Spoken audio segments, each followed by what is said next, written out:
Γεια σας φίλοι μου. Σήμερα τέταρτο επεισόδιο για τη βασιλοτροφία. Εδώ θα φτιάξουμε δύο μπαούλα έναρξης, τα οποία είναι με δύο μάνες το καθένα.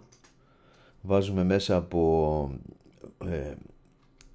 γύρω στα 36 με 38 πλαίσια στο καθένα, δύο μάνες στις άκρες, οι οποίες, επειδή είναι χωρισμένα σε το ένα μπαούλο, έχει τρία πλαίσια από την μια μεριά και τρία από την άλλη, και το άλλο τέσσερα από τη μία, τέσσερα από την άλλη. Βάζουμε χτισμένα πλαίσια μέσα, οπότε τα έχουμε και σαν timing box, οπότε ξέρουμε ότι την τέταρτη μέρα μπορούμε να πάρουμε λάρβα από εκεί να εμβολιάσουμε. Είναι ακριβώς. Εντάξει, θα δείτε ότι βγαίνουν πάρα πολύ καλά κελιά. Είναι μια μέθοδο που δεν τη χρησιμοποιούν πολύ. Εγώ τα τελευταία 5 χρόνια βασικά χρησιμοποιώ μπαούλα. Είναι το καλύτερο απ' όλα. Δεν χάνεις κάτι. Κάποιες φορές τα έχουμε πάει και συνομή. Παίρνεις δύο πατώματα εύκολα από τα μπαούλα όταν είναι δύο μάνες. Δεν είναι λίγο μπελά στη μεταφορά. Αλλιώς τα μοιράζεις σε κυψέλες και πάλι δουλεύουν το ίδιο. Δηλαδή φτιάχνεις, με αυτό εδώ φτιάχνεις τώρα 3 δεκάρια τούμπανο, τους κομπώνεις όροφο και παίρνεις όροφο στα μέλια, έτσι. Τι προχωράνε πολύ πιο γρήγορα από μια κανονική κυψέλη. Πώς σετάρουμε αυτό τώρα? Στις άκρες που μπαίνουν οι μάνες με το πλαίσιο που πατάνε, και τα άλλα μπαίνουν χτισμένα, για να τα έχουμε και σαν timing box που θα πάρουμε λάρβα να εμβολιάσουμε. Στο κέντρο μπαίνουν όλοι οι γόνοι. Όλοι οι υπόλοιποι γόνοι, δηλαδή αν πάρουμε από 7-8 γόνους από το καθένα, μπαίνουν 14 με 15 γόνους, 16 στο κέντρο. Θα τα αφήσουμε μία εβδομάδα για να δούμε αν ρίξει τίποτα κελιά στο κέντρο. Αν και επειδή οι φερομόνες διασταυρώνονται από τις μάνες, δεν το έχω δει ποτέ να ρίχνει κελιά. Δηλαδή ταΐζουν ό,τι γόνο έχει ανοιχτό έξω πολύ καλά, αλλά κελιά δεν ρίχνουν, γιατί οι φερομόνες διασταυρώνονται από τις μάνες και δεν έχουν τάση για να κάνουν κελιά. Το άλλο όμως, επειδή έχουμε μια άνοιξη πάρα πολύ δυνατή φέτος και πρώιμη, έχουμε χαλάσει κελιά και χαλάμε κελιά συνέχεια σε όλα τα μελίσια, έτσι γίνεται χαμός. Το ίδιο κάναμε και εδώ, όμως βλέπουμε ότι μπορεί να μας έχει ξεφύγει κάποιο, οπότε σε μια εβδομάδα θα τσεκάρουμε πάλι και μετά θα εμβολιάσουμε. Θα χαλάσουμε αν βρούμε κάποιο κελί που μας ξέφυγε και έτσι έχεις πολύ μεγάλη αποδοχή. Τώρα εδώ τι κάνουμε? Μπορούμε να βάλουμε μέχρι και 200 κελιά. Αυτό σαν έναρξη, έτσι, δηλαδή τα βάζουμε και την επόμενη μέρα τα πάμε στα αποπερά τους. Είναι αυτά που βλέπετε στο βάθος μπροστά, τα δύο όροφα, με διάφραγμα όλα. Δηλαδή τα 200 κελιά θα μπουν, ας πούμε, από το ένα μπαούλο σε 10 αποπερά τους, από 20 κελιά το καθένα. Οπότε γίνονται πάρα πολύ καλά κελιά. Και από το άλλο μπαούλο το ίδιο, απλά σε αυτά εδώ μπορείς να εμβολιάζεις συνέχεια. Δηλαδή έχεις άπειρα κελιά σε πολύ μικρό χρονικό διάστημα, αρκεί να έχεις μελίσια από πέρα τους, έτσι. Αυτά εδώ όλα και τα υπόλοιπα που βλέπετε εδώ, επειδή θα το κάνουμε κέντρο βασιλοτροφίας, όλα τα μελίσια μπροστά χρησιμοποιούνται για να παίρνουμε γόνους, να τραβάμε γόνους κάποια, και τα περισσότερα είναι από περάτωσης, για να έχουμε πολύ μεγάλη παραγωγή από κελιά. Σε λίγο θα έρθουν εδώ και τα κυψελίδια, θα μπουν πίσω εδώ όλα, στα οποία θα γίνονται οι γονιμοποίησεις. Απλά φέτος ο καιρός, επειδή μας πήγε πίσω, δυστυχώς και εμείς τις παραδόσεις έχουμε πάει πίσω για μάνες. Για κελιά εντάξει είμαστε καλά, αλλά και πάλι οι γονιμοποίησεις, παιδιά, θα πάνε λίγο πίσω, έτσι, για όσους έχουν κάνει παραγγελίες. Μια παρένθεση θέλω να κάνω εδώ για την εξάχνωση. Εδώ πέρα έχουν χωριστεί τα μελίσια με ένα ιδιαίτερο τρόπο. Δηλαδή, όπως βλέπετε τώρα τις τρεις γραμμές αυτά τα πίσω, αυτά τα 5 καταρχήν τα πίσω είναι ένα 20% των μελισσών που θα χρησιμοποιηθούν για βασιλοτροφία. Είναι δείκτες. Σε αυτά κάνουμε μετρήσεις. Ωραία, δηλαδή μετριούνται πρώτα με ενόπνευμα και παίρνουμε μεγάλο δείγμα, έτσι, όχι μόνο 300 μέλισσες. Παίρνουμε 600 μέλισσες από το καθένα. Βγάζουμε ένα ποσοστό προσβολής. Κάνουμε εξάγνωση, βλέπουμε πτώση και βγάζουμε ένα συμπέρασμα. Κάποιες φορές ανοίγουμε κυφινόγονο και γόνο και μετράμε, οπότε με ένα συνδυασμό βγάζουμε ένα πολύ καλό μέσο όρο προσβολής. Είμαστε τώρα μέσα στον κύκλο εξαχνώσεων. Αυτό που είπαμε, έτσι, 6 εξαχνώσεις ανά 3 μέρες και τα μελίσια καθαρίζουν. Δεν υπάρχει κάτι άλλο παγκοσμίως που να δουλεύει καλύτερα από αυτό. Όταν βγει, το ξανασυζητάμε. Τώρα ακούμε σε κάποια βίντεο, έχουν χαθεί μελίσια από εξάχνωση και μπουρδες, γιατί είναι μπουρδες, να μην πω το άλλο που λέω συνήθως, όταν κάποιος το λέει αυτό, τι λέει. Δεν χάνονται από την εξάχνωση.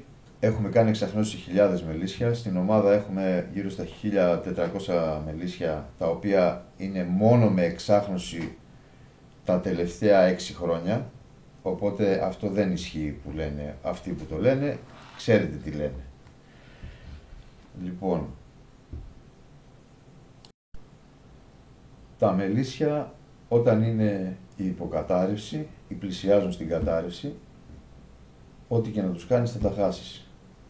Ό,τι και να βάλεις μέσα τα επιβαρύνεις ακόμα περισσότερο και το κάνεις λίγο πιο εύκολο να χαθούν. Δεν είναι όμως από την εξάχνωση. Αυτοί που τα λένε είναι κάποιοι που κάναν μια φορά στη ζωή τους εξάχνωση γιατί πιστεύαν ότι τελευταία στιγμή θα σώσουν τα μελίσια τους, αλλά κάναν ακριβώς το αντίθετο. Δεν κάνουν μετρήσεις, δεν ξέρουν δηλαδή τι ποσοστό προσβολής έχουν. Μετά, ξέρετε, φτάνει γύρω στο 25 με 30%, κάνει εξάχνωση. Ο άλλος χάνεται το μελίσι και λέει αυτή η εξάχνωση. Λοιπόν, αυτά τα λένε αυτοί που είναι άσχετοι, δεν έχουν κάνει ποτέ στη ζωή τους εξαχνώσεις, να το έχουν μελετήσει το πράγμα, έτσι, με μετρήσεις σωστές και να ξέρουν τι κάνουν και πότε το κάνουν. Το συμπέρασμα είναι ένα, εδώ και τόσα χρόνια που κάνουμε μόνο εξάχνωση, δεν υπάρχει καλύτερος τρόπος θεραπείας. Τα μελίσια δουλεύουν απίστευτα καλά και στην ομή παίρνεις τριπλάσια μέλια. Τέλος, αποδεδειγμένο, δεν υπάρχει περίπτωση κάποιος να το αμφισβητήσει.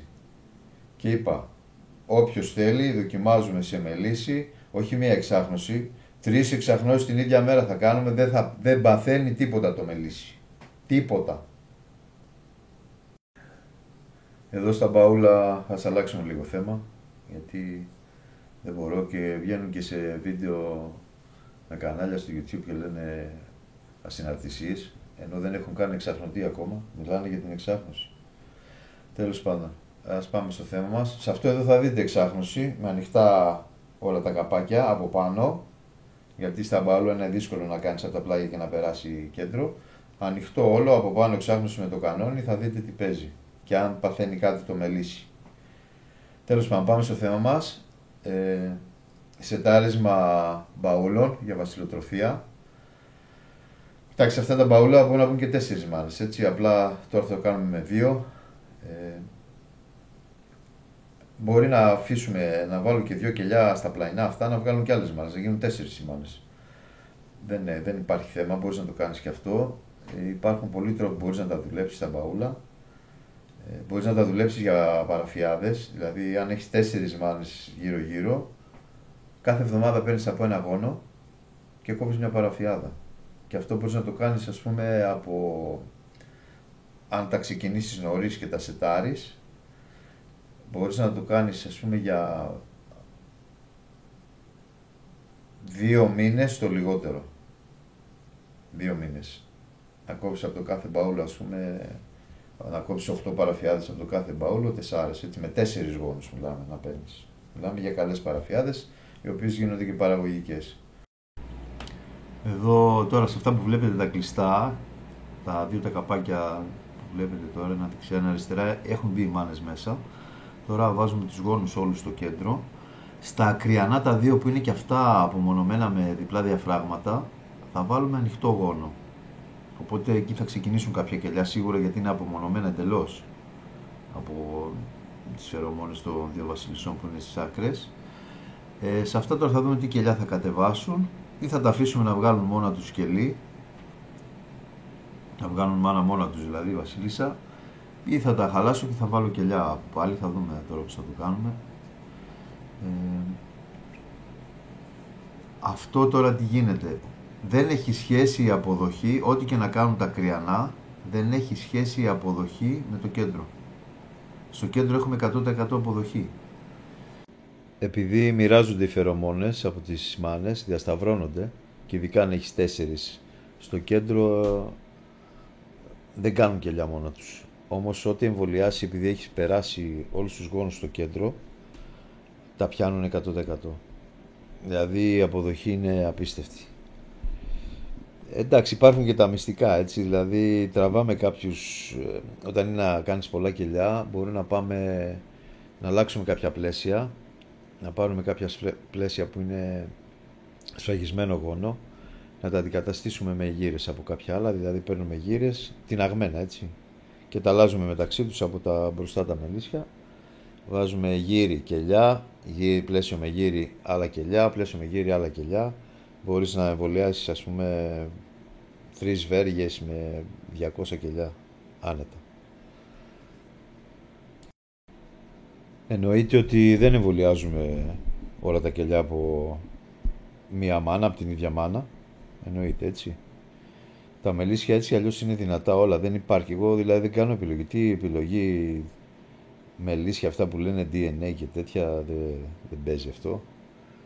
Εμβολιάζουμε από διαφορετικά μελίσια. Κάθε βέργα είναι διαφορετικό από διαφορετικό μελίσι, δηλαδή δεν παίρνουμε 200 κελιά από το ίδιο μελίσι, την ίδια μάνα. Εντάξει, κρατάμε μια ποικιλομορφία, ούτε να δώσουμε σε κάποιον που θα παραγγείλει όλες οι μάνες να είναι από το ίδιο μελίσι.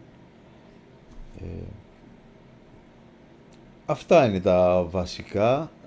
Δεν ξέρω, αν θέλετε κάτι συγκεκριμένο ή κάποιο βίντεο να γίνει συγκεκριμένα.